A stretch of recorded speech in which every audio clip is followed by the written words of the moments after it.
get us started.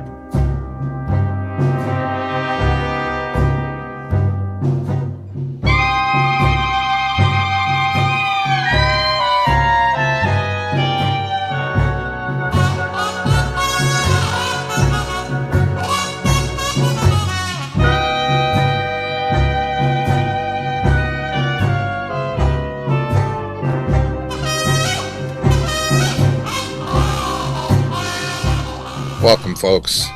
For those of you who don't know, my name is Joe Muccioli. I'm the Artistic Director for the Jazz Arts Project, a non-profit organization which for more than 16 years has been presenting and honoring jazz with world-class concerts, high-level education programs for area youth. Before we go any further, I just want to acknowledge how grateful we are to our donors and patrons. Thank you, thank you, thank you. I also want to give a shout out to some of our perennial funders like Monmouth Arts and Ocean First Bank. You all make such a difference for us, so we can make a difference in the community.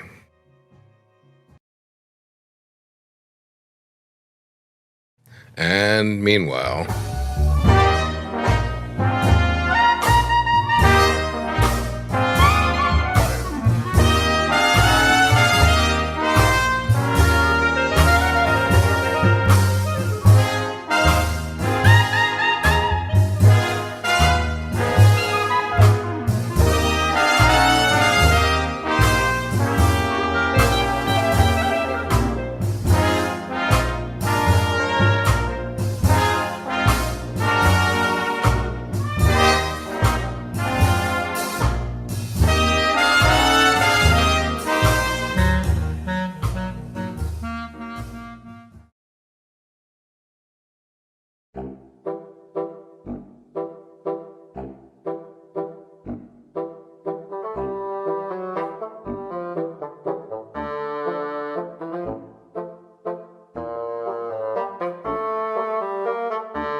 Fagatti.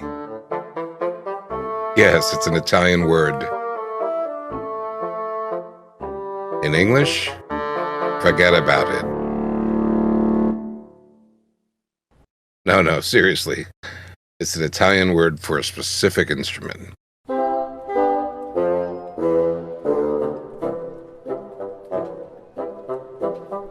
The bassoon, also known as the clown of the orchestra. It's a double reed instrument that kind of looks like someone turned a tree trunk bong into a saxophone. So our guest tonight, Kenny Berger, was a bassoon major in Mannes College of Music. I bet you were wondering where I was going with all that, right? But it's true. I guess his parents convinced him to go into some respectable profession. I don't know. Be that as it may, Kenny ultimately decided that the lifestyle of bassoonery just wasn't for him. He should really make a switch, and he thought, the bassooner the better. He decided to move to the single reed option, staying in the woodwind family, but he remained in the lower depths of the sonic spectrum, the baritone saxophone. So this means you can always listen for Kenny down near the bottom of the band.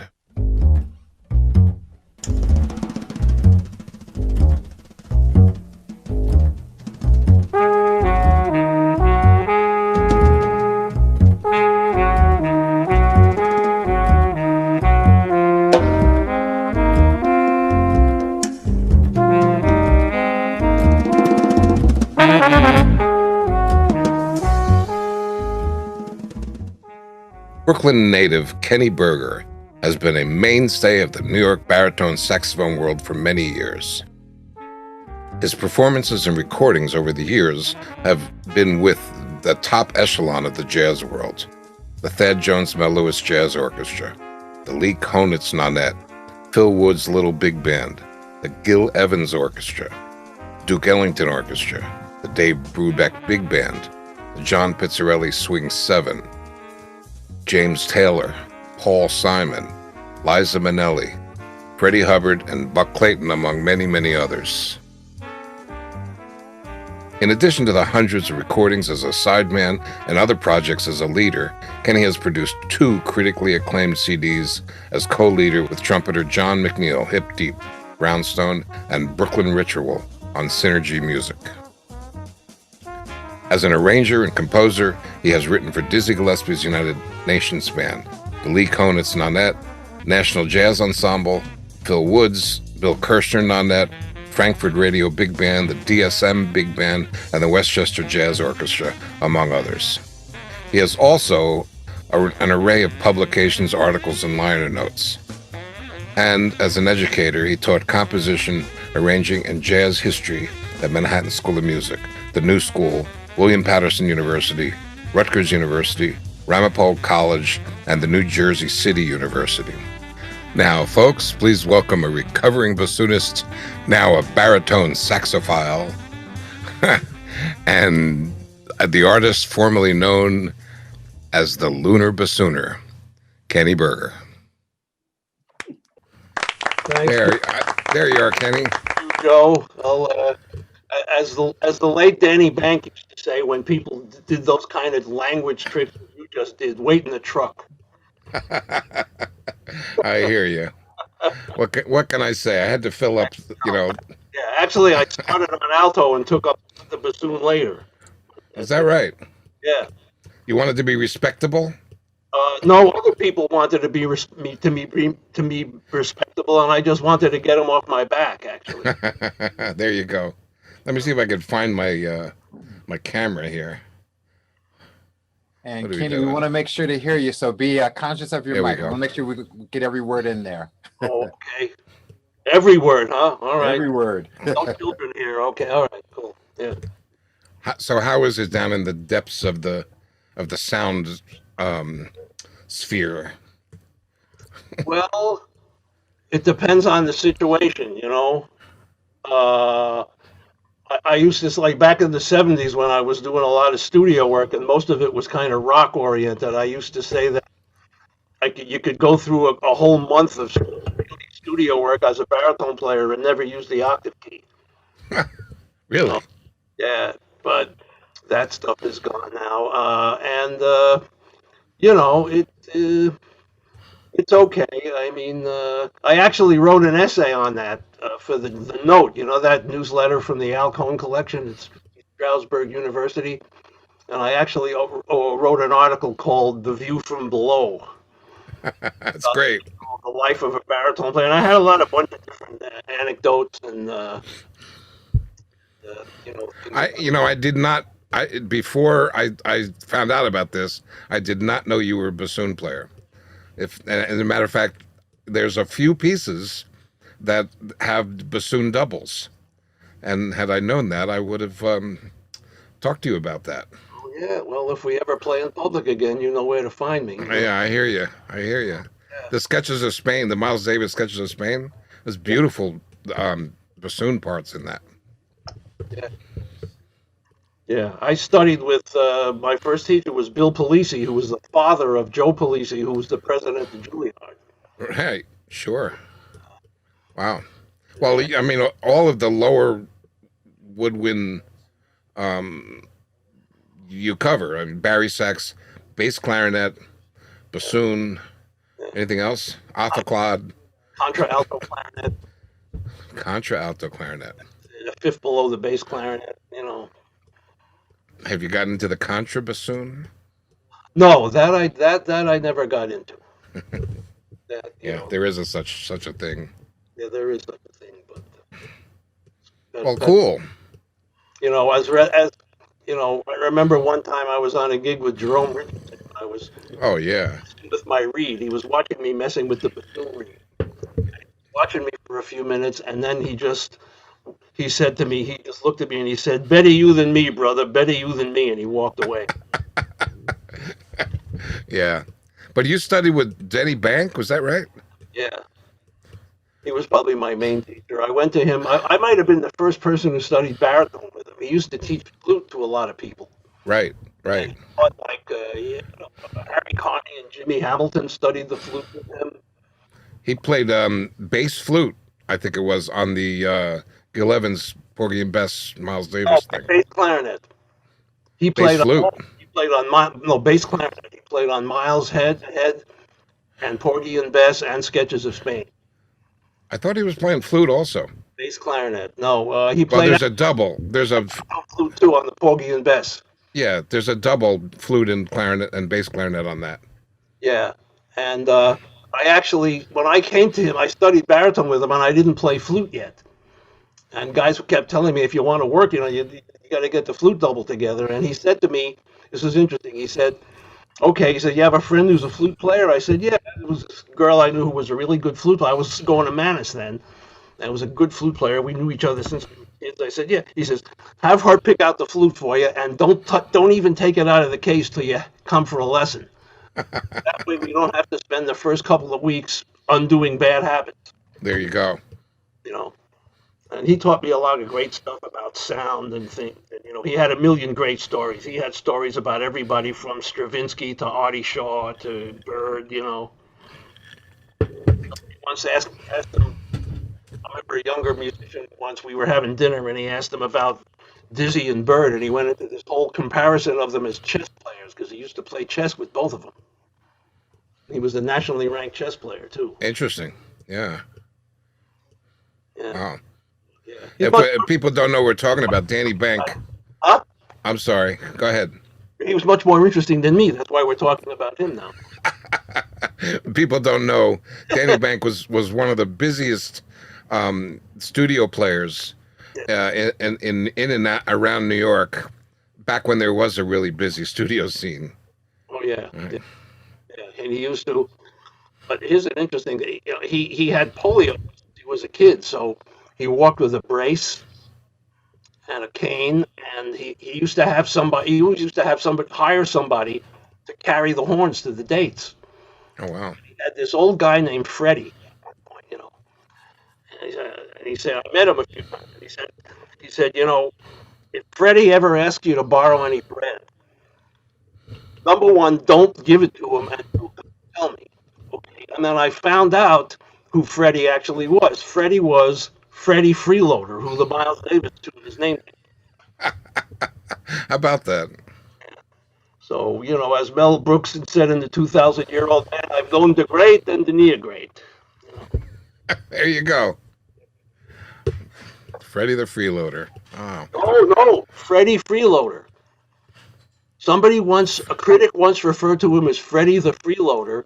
He found the cat's phone number, tracked him down, called him up, and said, Freddie the Freeloader is Red Skelton. I'm Freddie Freeloader, MF. Get your facts. Okay, there you go.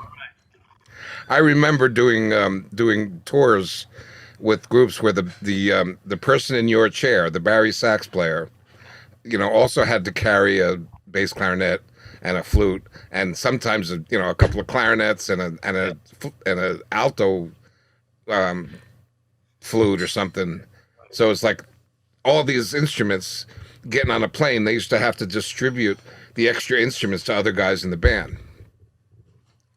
Yeah, sometimes. Yeah, I had more than one piano player carry my other stuff. Right. Transportation is a whole other thing, How are you managing through the weirdness this past year? Well, I actually 2 weeks ago, I actually played my first backyard jam session. Hot dog. That's all I've played in like 4 hot backyard jam sessions since my last gig, which was March 7th of last year. And, today, as a matter of fact, I actually went I live in Englewood, New Jersey, right over the George Washington Bridge. Mm-hmm. And today was the first time I went into the city since March of last year, because I had to get some reads, because you never know. That's right. You never know. That big gig could be, you could get called tomorrow. So, and I've been practicing. I'm fully vaccinated. So, it could be the backyard gig. Was there at least a barbecue of some sort? No, maybe later in the season, Because there are a lot of musicians right nearby. I mean, this drummer, lived near me for like 23 years. We were neighbors, and we never knew it until a few months ago. Really? Yeah, I was walking my dog in the park, and his backyard backed on the park. And I said, "Oh, I heard these guys playing this Chick Corea tune." And I said, "Oh, straight ahead, straight up and down." And he said, "How the hell do you know that?" He sees some old guy walking his dog, you know.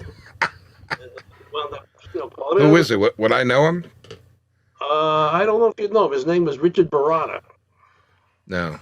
He was out of the business for many years. He was a location scout for the movies, and the people he plays with are really some good people, like you would know, like Alan Farnham, some of the other Sure. people like that, and Vince Herring comes over there sometimes, and, Freddie Jacobs, So yeah, I got a little neighborhood thing going on.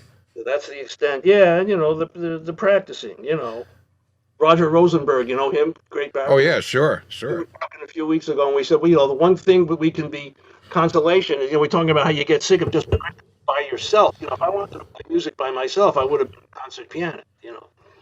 So, and we were saying, how well, at least we can take the consolation is that at least when we do get back together, everybody's going to sound rotten for the first few months until we all, get back. Ain't that the truth? You know. Yeah. So, Kenny, can you tell us a little bit about your history with music? When did you fall in love with music, and when did you decide that you wanted to be a musician, a saxophonist? Let's see. Well, I displayed some sort of aptitude when I was a little kid, and they got me piano lessons, and that didn't really take till I was like 7, 8 years old. And then the grade school, when I was in 5th grade, they started the year before that they started an instrumental program. And so you had to take an aptitude test, and I took it, and I got in the music class, and I just couldn't make up my mind which instrument I wanted to play. And by the time there were only two people. By the time I made up my mind, they only had they had an alto saxophone and a tenor, and the one other kid hadn't this. There was one other kid, he wanted to play saxophone, and he was a little bigger than me, so he got the tenor and I got the alto, and that's how it started. And then I kind of became aware of the baritone later on, like when I was in junior high school. They had a baritone, and then I just heard. A lot of the ways I actually got into jazz was through the radio. Back in the days when I was a kid, I was born in 1947. Okay. Right, so that's like 156 in human years, right? But that like FM radio was non-commercial back in those days. Yeah. There wasn't any pop music and in those days anything that called itself jazz was pretty much jazz. Mm-hmm. You didn't have this smooth. You didn't have this kind of stuff that calls itself jazz but isn't.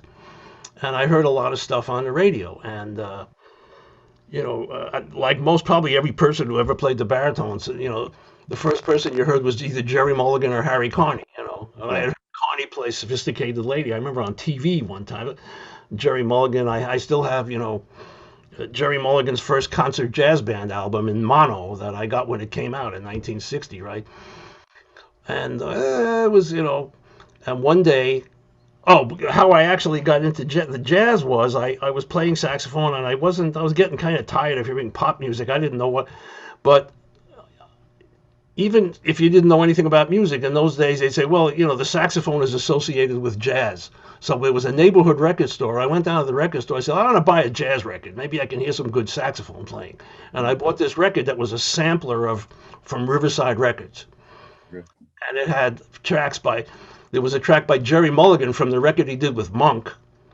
So it was kind of a little uncharacteristic. And there was a track each by Johnny Griffin, Coltrane, Sonny Rollins, Johnny Hodges, Benny Golson, Coleman Hawkins. So, and that, the rest is history. That was it. Now, you must have studied that album because you remember those tracks. I mean, you bought that in 1960. I still have the album. You still have the album, the original album from 1960. I must have bought it in like 1958 or 50. Yeah, Carmen. Man, let me tell you something. I was a weird kid at school. I had a couple of Eric Dolphy albums by the time I was in the 9th grade. Seriously. So now you said you got bored with pop music. So what? I know that you went towards jazz. What was it that appealed to you? What Was it an intellect thing? Was it a rhythm thing? Was it a style thing? I mean, you said you keep describing yourself as kind of the oddball. Well, just because, while I was getting myself together and deciding what I wanted to do, the Beatles were just coming, I didn't think I did, basically it was, they talk about the era of sex, drugs, and rock and roll. Mm-hmm. You missed it. One and three were okay with me, but I didn't like the rock and roll. Okay. Okay, to be perfectly honest with you. Yeah. You know, I just like I said, there was a lot more jazz, even in a kind of very square. Mm-hmm. To me, it felt when I was a kid, it felt to me like Radio Free Europe or something. Like I turn on the Mm-hmm. radio and hear this stuff, and nobody else that I around me knew about it. Mm-hmm. You know, and so Now and there were a couple of DJs that played a lot of different stuff on the radio. Alan Grant and Mort Figa yeah. and Symphony Sid. And you're in Brooklyn at this time, right? This is Yeah. Brooklyn? Yeah, you're in Brooklyn at this time. Yeah. Now, were your parents into it at all? Or your family, or just you? Just you? Not at all. Not at all. I mean, nobody was musical. My father used to be able to play some Yiddish songs on the harmonica. That was about it. Yeah, really. Yeah. Nobody was into it. And I tell you, let's, I don't want to get too into this, but when I decided that I really wanted to be a jazz musician, all of a sudden they started sending me for these psychiatric tests and stuff. It's a pretty crazy story. But So how old were you when you decided? When did you tell them? maybe 14, 15. So you knew pretty early on that you wanted this as Well, a career. I was listening to it, and then maybe when I was about 15, I got to the point where I said to myself, I won't be able to live with myself if I don't do this. Mm-hmm. I got to learn what this is like what this is like. And it's funny because I was telling you about that very first record I bought. Yeah, yeah. So there was this Johnny Griffin track and the Coltrane track, but there was a version of Woody and You by Johnny Griffin. Mm-hmm. Quartet with Philly Joe. It was great. It was like a master class in diminished scales. Mm. But I didn't know what to do. I didn't know what was he doing. And I can't sleep until I figure out what this stuff is. Mm-hmm. And I just it's like Phil Woods always used to tell students. He said, you shouldn't really do this unless you feel like you don't have a choice. Yeah. So you felt like you had no choice. Yeah, that was basically Yeah, you felt like you had no choice. So when did you so you mentioned a little bit, now you don't have to go into too much into it, but you did mention a little bit that your family kind of sent you through some psychiatric tests and so forth. What did they want you to do? and when did you say we're doing this? We're going I don't soon, no doubt.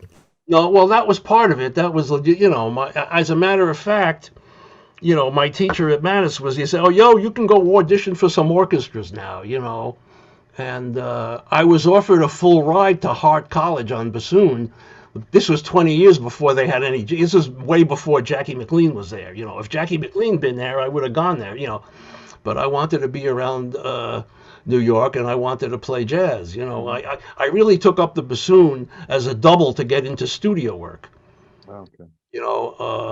But it turned out to be a good thing because it got me into classical music and more. And so as a composer and arranger, I got a really deeper exposure to some of these things. Like people talk about, jazz musicians, like there are composers that jazz musicians listen to, like Hindemith and Stravinsky.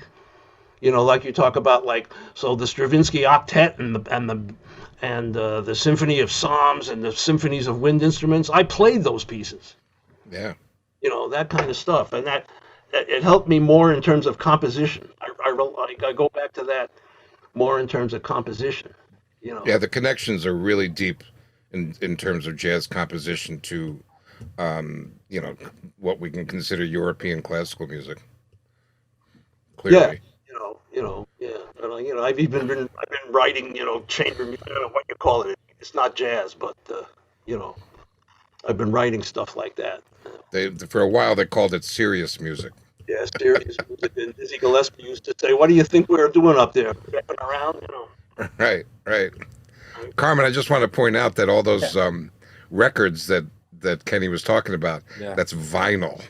Oh, I know. I'm a big vinyl lover. Right, but you're in it now after the fact. Kenny lived it, Well, what do you mean after the fact? No, Oh, My you're a young'un. my copy of Kind of Blue still has the Sam Goody's price sticker on it. Oh, what was it? 298? $2.98. $2.98. That was a lot of money back then, I would imagine. It was. I don't remember. It was either the current Miles album or it was the one before Milestones. But Now, have you taken care of those records? Are they in pristine condition? well, they've been played a lot. Yeah, I mean, I don't consider these things to be collectibles. yeah, yeah. I play them. I listen to the music. Uh, So now, how did you get this full ride? You audition, and then how did you get this full ride for your education? I didn't have a full ride. I mean, Oh, you didn't.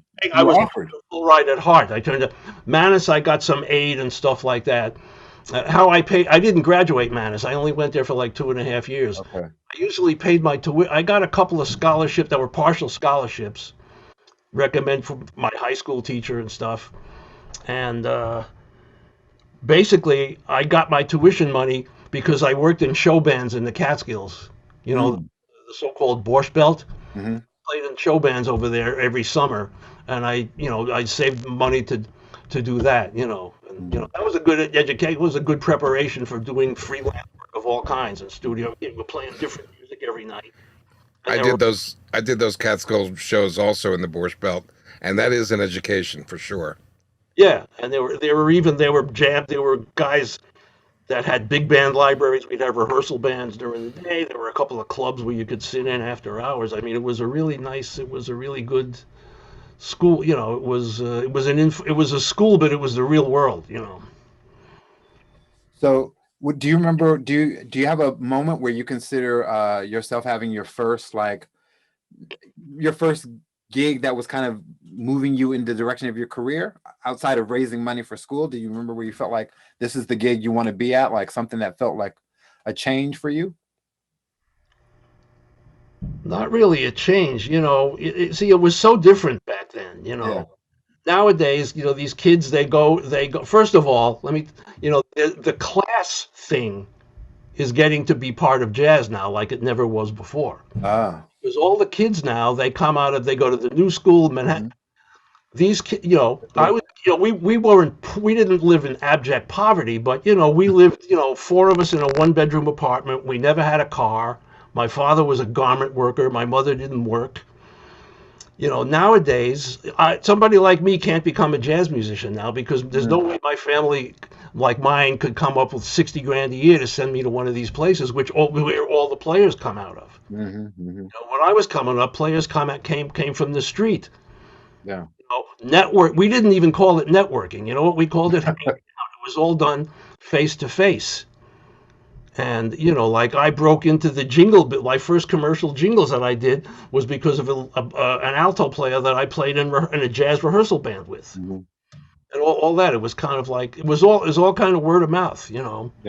It was all kind of it was all word of mouth and just hanging out. I don't remember there was one particular gig. I mean. Yeah. There was always this dichotomy between playing the stuff that you don't want to play that pays better Mm. and doing this other stuff, and then matter of professionalism. It's like, well, if I'm playing I played in Broadway musicals for years, and I was not, my attitude improved later on as I matured. My attitude improved, and I realized that, well, if I go to do something like that. And I go in and I decide, well, I'm pissed off because it's not at the level of Thad Jones or Gil Evans. That's on me. Mm-hmm. So, what it's and they're still paying me. Mm-hmm. It was like the only gig I ever had where I had health insurance. So I owe it to them to do. It's not their fault that I don't dig what they're doing, but they're paying me to do this job. And that was an ironic thing about the doubling with the bassoon because I did it to get into studio work, and studio work is much. If you're going to do commercial work, to me, it's much easier because even if it's the worst music you ever played in your life, if it's a record date, it's over in 3 hours. If it's a jingle date, it's over in 1 hour. Yeah. You could be playing the worst crap you ever played in your life, and it could be a huge hit, and you could be playing it for 10 years. Mm-hmm. The lyrics, we used to have the phrase. I said, "How you doing?" "Oh, I'm trapped in a hit." Yeah. Right? So. It's hard to explain, but I mean, in today's, yeah. So you know that class thing now is, you know, Now you so teach, don't you? You teach quite a bit, right? not at the moment, but yeah, I have, yeah. Yeah. So what's some words of wisdom or things you share with your with the current generation that's interested in jazz, especially since it's such a different culture? What Well, the current, it depends because most of when I my most of the things that I teach, we've taught to the current generation have either been composition or jazz history. mm, You know, so um, you know, I don't know because they don't have that concept of paying dues like we did. hmm You hmm know, you get out of they go to one of these schools, they win the Downbeat Best Soloist Award, and they get hired by somebody famous. hmm And if it doesn't work out, they can go back and live off mom and dad's money. Yeah. Do you think that You know, do you but think that does a disservice to jazz itself, or what do you um, or just different? Do you it's have a any? little early to tell, and Yeah. it's very unpopular to say so. You know, I'm not crazy about that, and Mhm. you can tell. Yeah, it does do a disservice to jazz because it gets into this business mentality that's over. Yeah, you know that thing about you know that doing things like a business has become almost a religion in Mhm. this country, right? I remember there was this Yeah. old New Yorker cartoon years ago. This guy did these cartoons about with these wealthy couples, and they're saying this wealthy couple is standing on their terrace, and there's this beautiful sunset, and the husband is saying to the wife, "You know why the world works? Because God runs it like a business." You know, so this is the mentality that people have. That's why they're so cautious in their playing because Mhm. I feel this way that I get that nobody wants to make a mistake in public Mm. because it'll hurt their brand. Yeah. You Yeah. see. And me, you know, I was how did guys like me? We learned. We got up on the bandstand and got our asses carved to pieces. Yeah. Yeah. And we were lucky. I ran across. They were. I would go, and I would run across guys who, uh, you know, I had to be reminded. Well, if they didn't hear anything in you, if they didn't hear any potential in you, they wouldn't have bothered to tell you things. Yeah. You know, so I would go and sit in places way over my head, and you know, people like Frank Foster and Tony Scott and Bobby Jones and people like that would take me aside and say, "Hey, man, you know." Like they would always say the first thing they'd always say to me is, you know, it's not about yeah, we know you can play the shit out of the saxophone, but slow down and try to tell a story. Right. Right. Which is important. Very important. Very Yeah, important. you hear You that want from to feel it. You want to feel it. yeah, you know, So and I'm gonna get we got a couple questions in the chat, so I want to make sure we sure. get some of those. So Sharon McCarthy, who's here, you can take your mic off and say hello, Sharon, and I'll ask your question, which is she asks, have you ever got to play, compose, listen to, or simply hang with Henley Douglas Jr. from Salem, Massachusetts? Sharon, that's your question? Junior from Salem, Massachusetts. No, I can't say that I have. Nope, nope. No. My wife and I vacation in Rockport very often, though. Well, he does say the Salem Jazz and Blues. He's a great Barry player. Look him up, listen to him. Okay. I've suggested to Count Basie Theater to bring him down. He's like Red Bank, you know. He has a program for the kids. So I'll just do a plug for him since you What's his never name got again? Tell me again. Henley Douglas Jr. I think you'll be jazzed. Okay, I'll write that down because you know I'm at the age where like 5 times a day you go, why did I come into this room? You know, Yeah. second Henley Douglas Jr. Okay. I won't tell you that I was looking for my sweater earlier that I wanted to wear in the show tonight and I couldn't find it. And then I looked down and I said, "Oh, I'm wearing it already." That was quite an interesting 5 minutes. Oh, come on. Now you're too young for that kind of stuff. Yeah, come on, man. You know. So, all right. So are there any artists today that you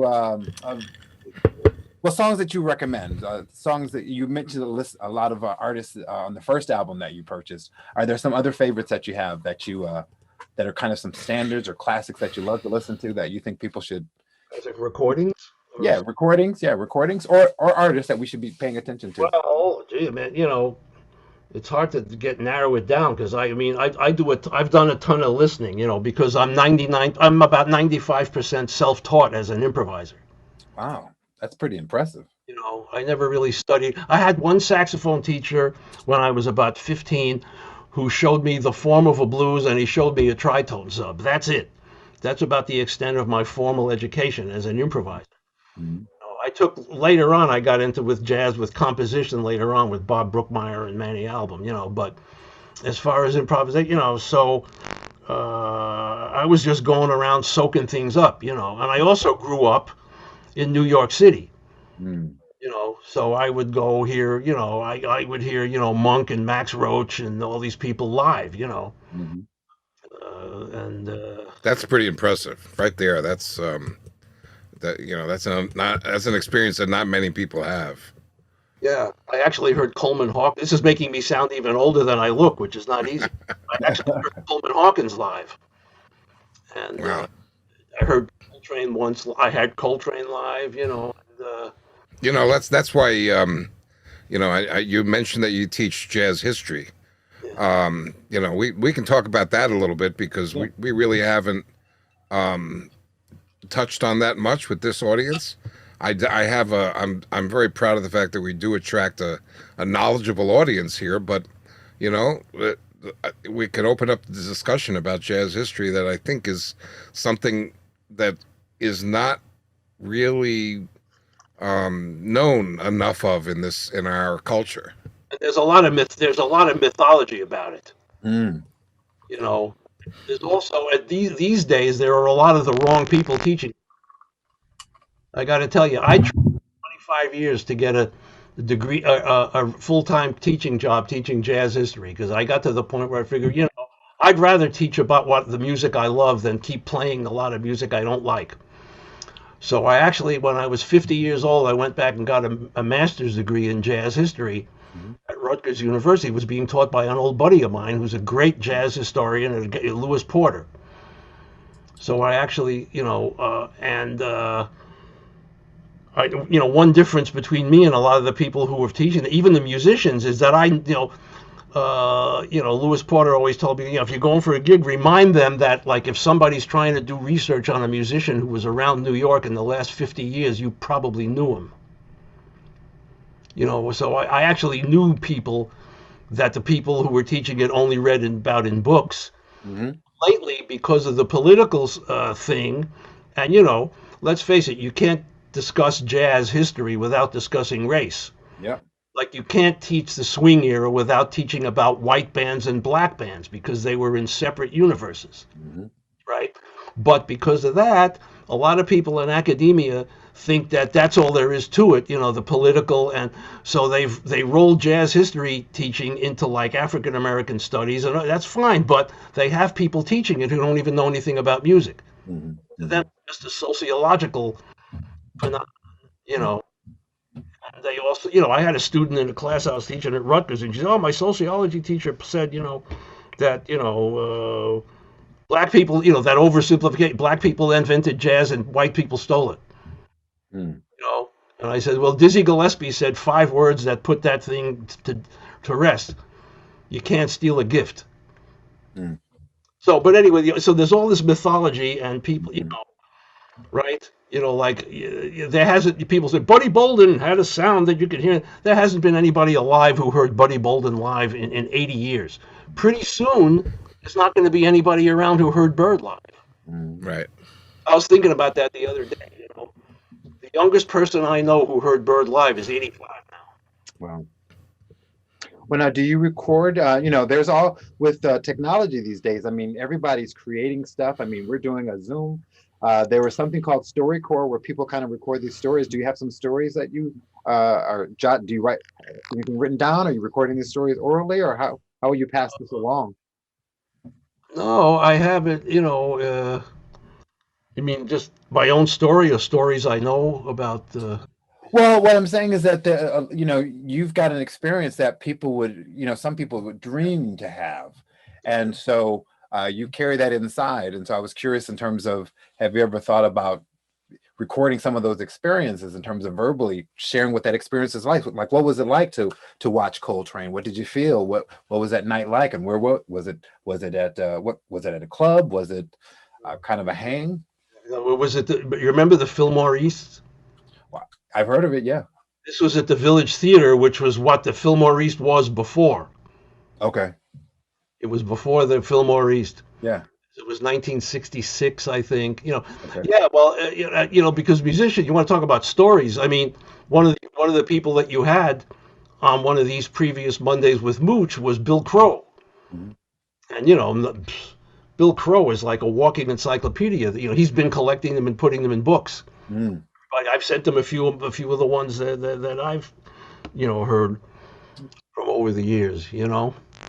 I just thought of one. I was thinking of one the other day because you were talking about being a baritone player. This is about the plight of a baritone player in commercial music, right? So, there was a great baritone player named Gene Allen. I don't know if you know that name. He was a very busy studio guy, and he played he was in the Benny Goodman Russian tour band, and he played with the Second Monk big band, and so the Sawyer Finnegan band. Beautiful player, great player, and. So one night, Danny Bank and I are hanging out in this place. It was a musician's hangout called Joe Harbor's. It was right across the street from where the original Birdland was on Broadway. Yeah. About 1, 2 in the morning, Gene Allen walks in. What's going on? I just quit my steady gig at the Copa. He was working at the Copa. I used to sub for him over there once in a while. Okay. He says, I just quit the gig. And we figured, well, the usual stuff. What? Because there were mobsters, and it was run by mobsters. They were telling everybody what to do. I said, what are they getting funny with the bread? Why did you quit? And he said, no. He said, it just finally occurred to me that I hadn't played a melody in 2.5 years. Wow. So I mean, there are a million stories, but I heard, I got to hear a lot of, I get part of it is, from being, just a subway ride away from where these things were happening, Now, what about family life for you? Married, kids? No human kids, no. No human kids. No. I'm married. Let's see. I've been married. Well, let's see. I didn't get married till I was 48. Wow. We're coming up on our 25th anniversary at the end of May. Were you dating before then quite a bit? Were you dating for years? About a year. We lived together. We were for about 1.5 years before that. Okay, so 47. That's kind of late for some people. Yeah. Well, music, was that your first love? That kept you away? Yeah, but I mean, it wasn't that simple. It wasn't like something out of a movie. I have no time. It just never worked out that way. And there were times. What can I tell you? What do they say? If you remember the '60s, you weren't really there. Right?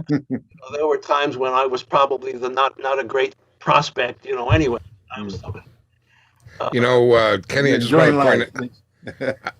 Kenny, I just want to point out for everyone that you have played with our own Red Bank Jazz Orchestra several times, and you even played at my wedding. That's right. As a matter of fact, so I appreciate you being there. That's cool. And Mooche, I tell you how far back Mooche and I go. Does anybody out there know what this is? This is a score pad. Yeah. A King brand yellow score pad. Is it 584? S584, it looks like. I think it is. No, it's S35. Oh, yeah, the expanded big band. Expanded big band. Joe owned that company. When I first started arranging, I started doing big band arranging around 1972, something like that. And I used to buy my music paper from. Every time I tell Joe, I says, every time I see a yellow score pad, I think, I wonder how Mooche. And pencils too, I bet you bought. I have. Oh, wait a second. You had a store, Joe? Is that what he's saying? I had a sort of a pro shop in Manhattan, Midtown Manhattan, that everybody used to come to buy music paper and these special pencils. Pencils, and Did you own this shop, Joe? Was this something you owned? I owned it. Yeah, it was my business. Good money. How many years? Hi, Joe. Is that one of the special pins? Can you see that? Yeah. King Put it back a brand. little bit. King brand electro score. I got to tell you, it's I also called the have King brand Electro Score pencil. That's it. That's it. And this pencil was so special. Right. Musicians, composers, arrangers used to kill for these pencils because it laid down such a dark lead that it reproduced like on a photocopy machine or an old-time Oslid machine really well, like ink. That's right. And in order to get this lead, it was electrographically charged lead. And it was these pencils were made by the Moon Pencil Company in Arkansas, and the whole company was run by blind people. Oddly enough, all the workers were blind. It was kind of cool. And they made these pencils for years and years and years. And in order to have them made for us, I used to have to buy like a truckload of them. So I had I can't even tell you how many thousands and thousands and thousands of pencils I had. And I'm left with like one little box of pencils left. Are you holding on to them? I am holding on to them. I have a box of IBM LEDs from those days too. Yeah, IBM had the same kind of lead. Yeah. So Joe, tell us a few things more about your career. So I want to try something. I just had to get in on that pencil thing. I want to try something here, Joe. I had the pad waiting. I'm going to try something here, Joe, that we've never done. But I see someone out here named Max Kaiser. And Max, you seem like you're probably one of our youngest people here. So I'm curious, Max, if you have a question for Kenny or a question in general that you'd like to ask. I want to put you on the spot there, Max. And tell us who you are, a little bit about you, because I can tell you who Max is. All right.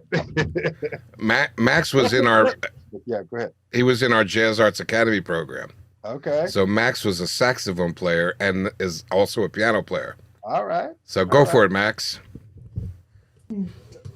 All right. Well, hi, I'm Max, and I'm currently a sophomore music therapy major at Marywood University in Scranton, Pennsylvania.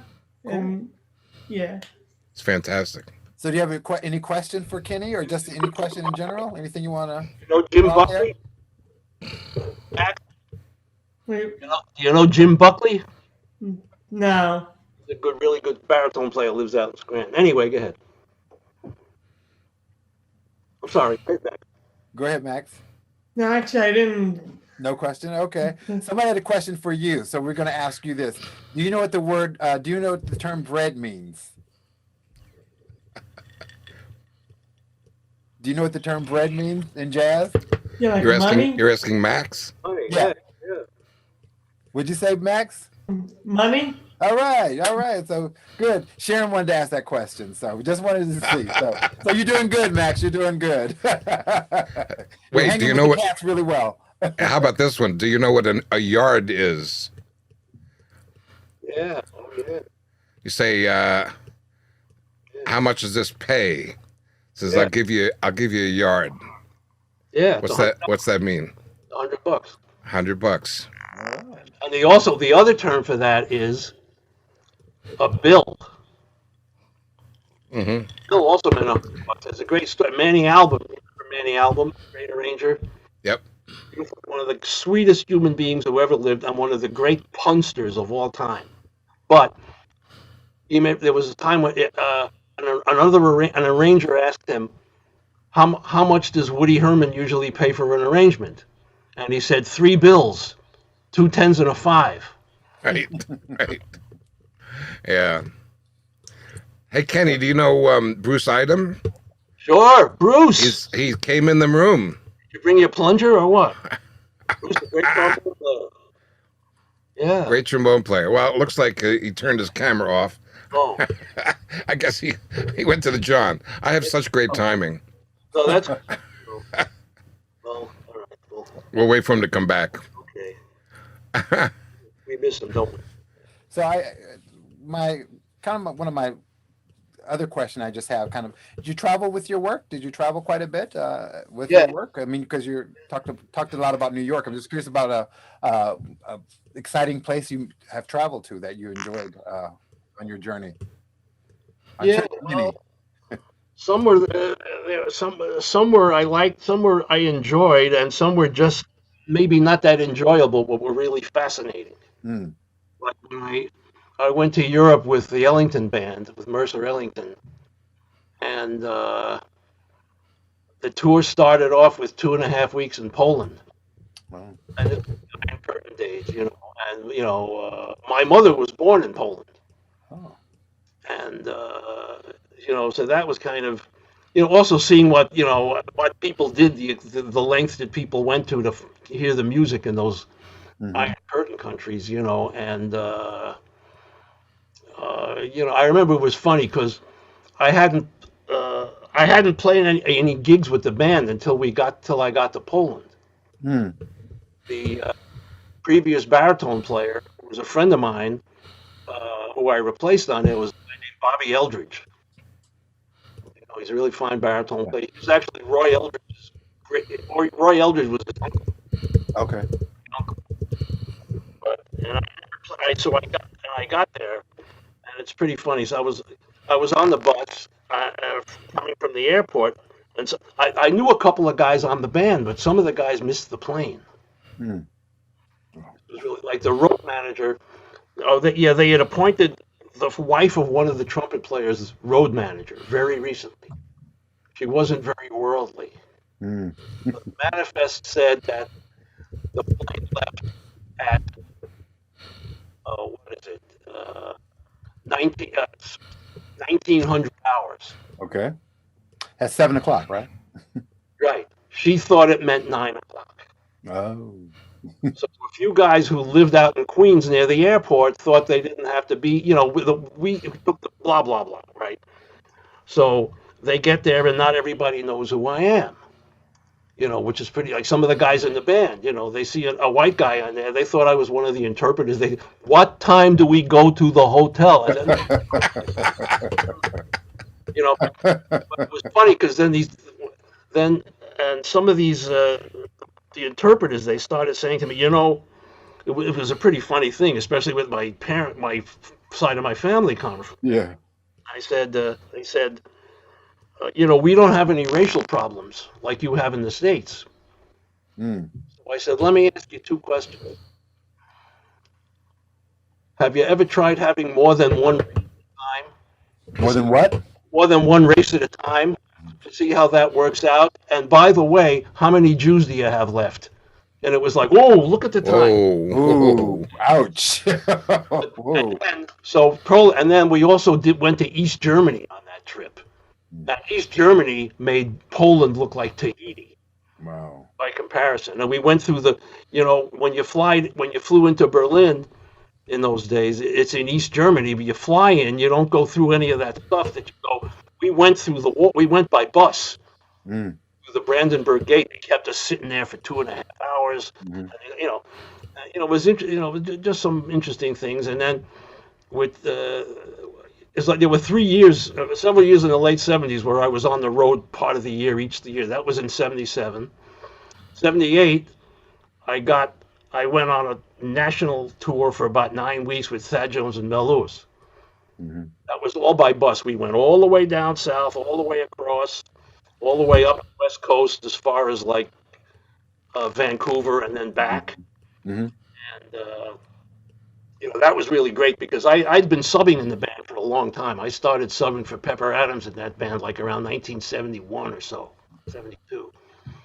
And but I'd done a few trips with them here and there, like one thing out of town. I did a lot of Monday nights with there, but to be playing that music every night, and when you're really getting it under you're really getting it under your hands, and you're playing it, and so that was great. But that was all over the States, which is the first time I'd ever been to the West Coast, and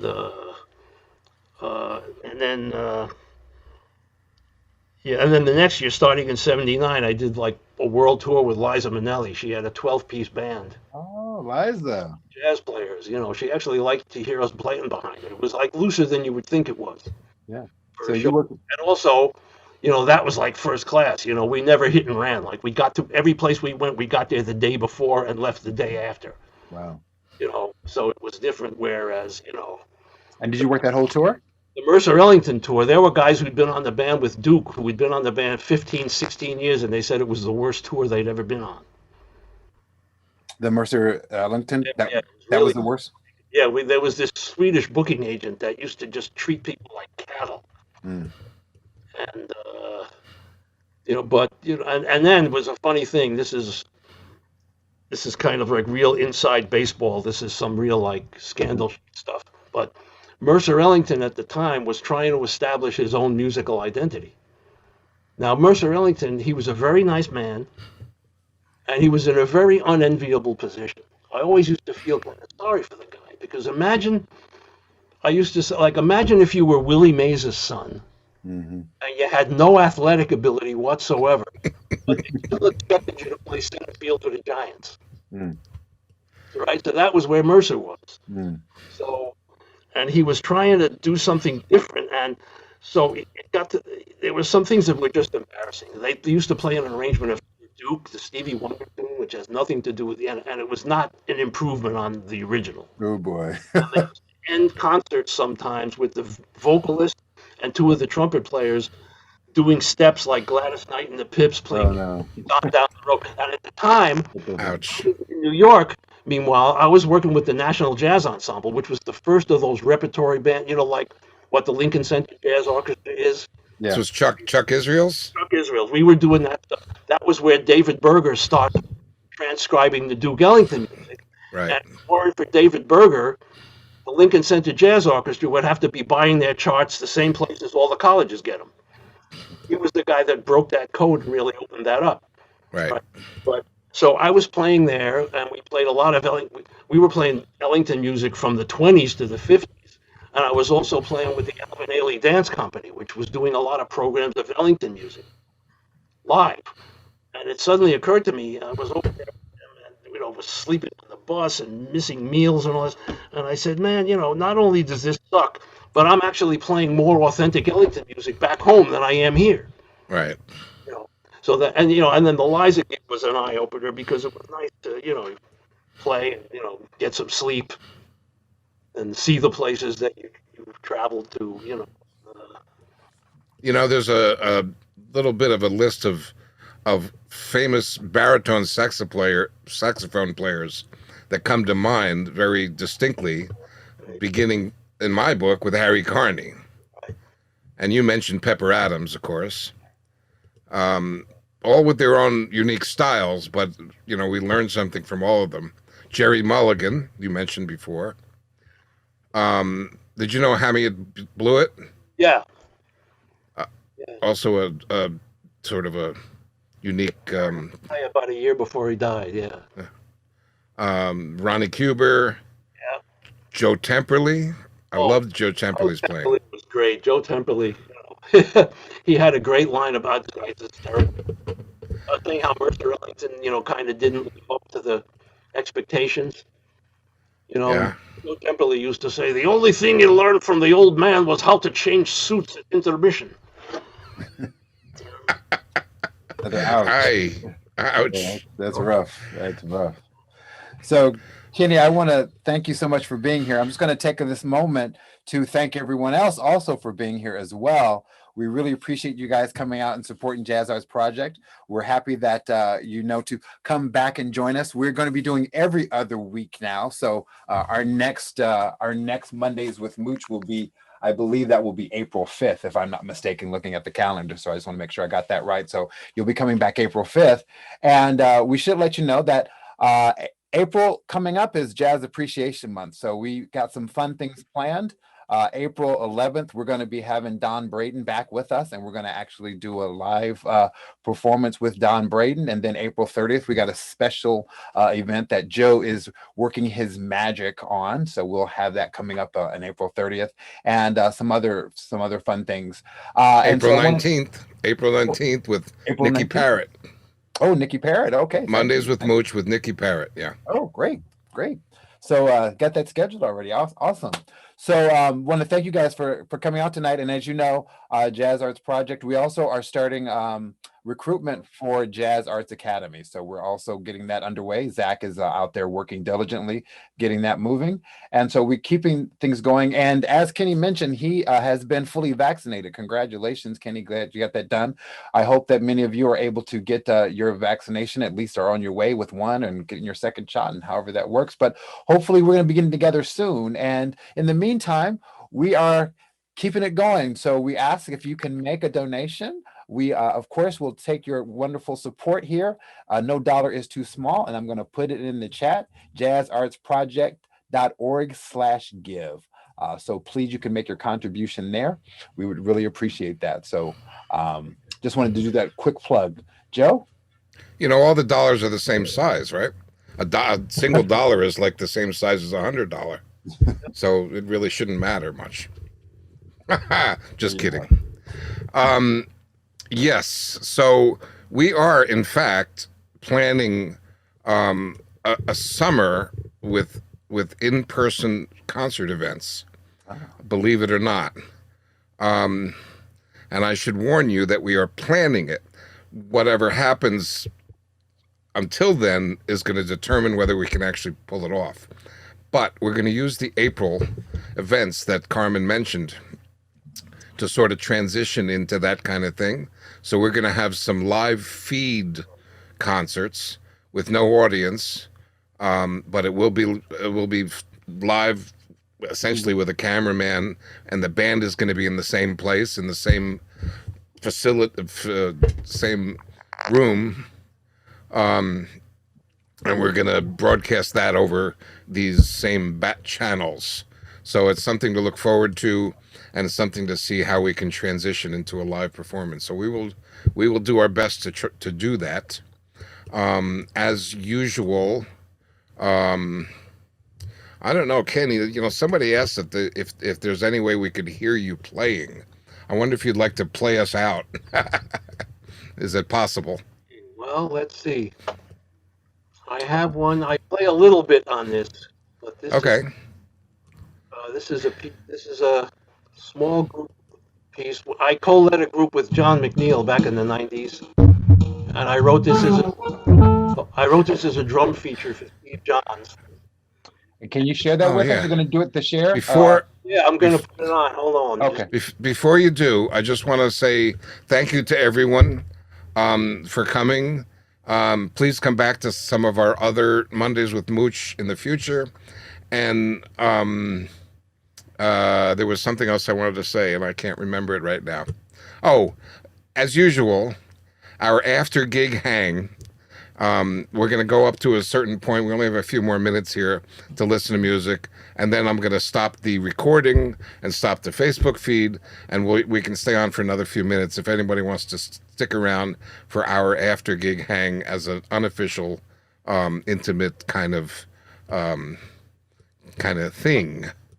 So let's listen a little bit, and then I'll start shutting down the Well, and I just want to say, recordings. Kenny, I just want to also say thank you so much, Kenny. This has been a wonderful, fun night, and love some of those great stories you got to tell. Keep telling them and keep writing them down or sharing them with your friends, because yeah, it seems like we could have another couple hours of this, but yeah, you know. Well, you know, I'll stick with you for a little while, but I can't. You know, I have a record date in November, so I can't. You got plan it. and prepare. Seriously, folks. Okay, so this was a thing I wrote for this quintet. We had a pianoless quintet. And are you able to share that with us? Oh, like Jerry Mulligan. Yeah, but it looked like it, but it didn't sound anything like it. And this is a piece. You know, I was talking about all these things I learned from having played classical music. Yep. So I decided, let me see how many different combinations I can get out of just the 3 chords and the bass. And every combination was voiced in a different interval. Right. All the harmony was intervallic. It wasn't. And I made chord changes out of that, and you know, there were short solos, and it's a drum solo. We needed to have a drum solo. I wanted to have it. We were in the middle of making this CD. What do we need?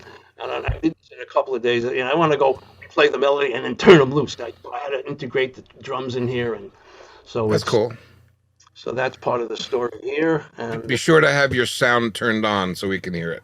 Oh, wait a second. Okay, let me Share see. sound. Remember. Oh, share sound. No, you're gonna do the advanced. Do the advanced music and I computer gotta go only. back to the share sound. Okay, share No, I screen. got it taken care of.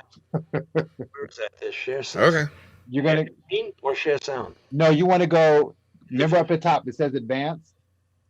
Oh, wait a second. In the audio, right? Yeah, you want to click on advanced at the top, and then it's going to say music and computer only. Wait a second. No, it's on the where you share screen. Oh, it's on the share screen. Sorry. Okay, advanced.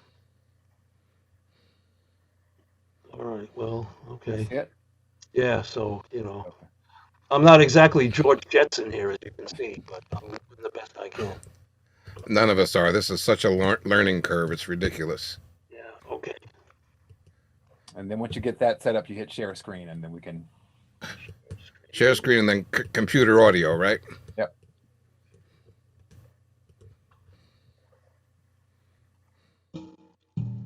Got it. Yep.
Thanks, everyone.